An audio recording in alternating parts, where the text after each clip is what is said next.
All right, so this is going to be my last testicular cancer vlog. It looks a little bit nicer than all the other ones. I asked Victor to come in and help make it look nice, so thanks, Victor. I talked about I might go skydiving between rounds 3 and 4. I did not do that. My counts were a little bit off, so that was not a great idea. It was definitely, it definitely compounded. The nausea, weeks 3 and 4, got worse, and I definitely was way more tired. But it wasn't terrible. They made it sound like it was going to be way worse than it was. I'm sure it's different for everybody. I'm very fortunate that for me it wasn't too terrible. But I finished chemo on October 4th, and I had a couple weeks, maybe 3 weeks in between then and my CAT scan.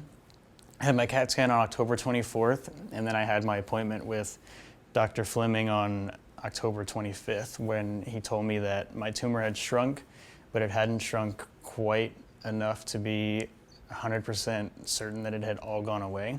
When we were in that appointment, he called Dr. Clint Carey at Indiana University.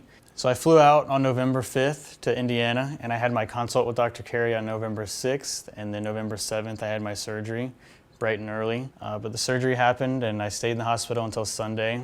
Everything was pretty smooth. Dr. Carey is the man. I wanted to do the whole thing without any pain medicine, but I had to succumb and I had to take Oxy I took it the day I got discharged from the hospital, and then I took 2 on the travel day home just because it ended up being a lot more of an intense travel day than we had originally planned for. It was about 8 hours longer, but that's okay, we made it. It was tough. I definitely cried on the airplane though. When I got home, it wasn't too terrible. I had to use a pillow against my stomach to sit up or get out of bed or off the couch or into the car, but it wasn't that bad. I was taking Tylenol, so maybe that helped. And then the following Friday, Dr. Carey called me and told me the results of the pathology, and it ended up being all scar tissue, which is great news because that means that the chemo did work. Before the surgery, I agreed to participate in their study where they're going to test blood to see if there's any markers in the blood that point to just scar tissue, so that anybody in the future who might need the surgery, if they don't need it, they won't have to have it. So that's good. Even though mine was just scar tissue, at least their study will help people in the future. There's typical surgical restrictions. I can't lift anything for a total of 6 weeks over 10 pounds, which is terribly inconvenient if you want to do anything. I have a weighted blanket I can't even move because it weighs more than 10 pounds.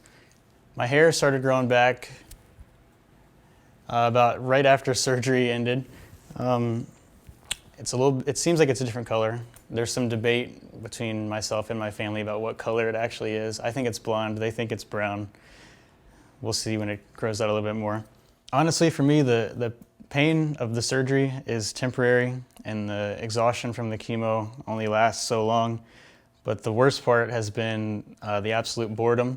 I did go-karting a little bit sooner than I should have because I was going a little bit insane. But luckily I did not have any internal injuries that I am aware of, so that is a good thing. I've been off work since November 5th, and I'm excited to go back. I cannot wait to go back. I love my job. They've been super duper supportive the whole time, and I'm looking forward to seeing all of them again and waking up at 3 in the morning. But with this last vlog, the main thing that I wanted to do is I wanted to thank everybody for their support, starting with my primary care doctor, Dr. Linda George, who sent me to the ultrasound the first time, Dr. Jack Lambert, who did my orchiectomy, took my nut, and gave me this new identity. Dr. Mark Fleming has been superb this whole time. He's the man. Anybody who may need to see him definitely should. Dr. Clint Carey at Indiana University Health was awesome. He could not have been any better. All the nurses, all of the Uber drivers that took us to the hospital, everyone at Travis Pastrana's house who was there to shave my head, my aunts, my uncles, my grandparents, and of course my parents. I could not have done this without them. They made sure I had the best doctors. They did all of the stressing. They just let me go along for the ride, and very, very appreciative of them.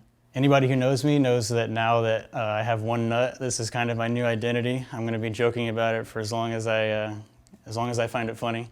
And if anybody has any questions about my specific journey or anything I can do to help anybody who's experiencing the same thing, please feel free to reach out to me. I would be happy to answer any questions or just be an ear to hear whatever you have to say.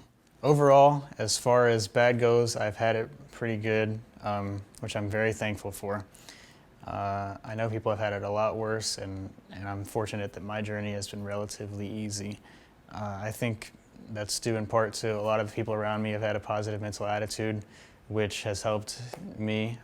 I've definitely complained about a lot of things. You can ask anybody that's close to me, but I think their constant positivity and my ability to joke about having one nut has definitely helped me get through this and made it a lot easier. So thanks again, everyone, and I appreciate all of you.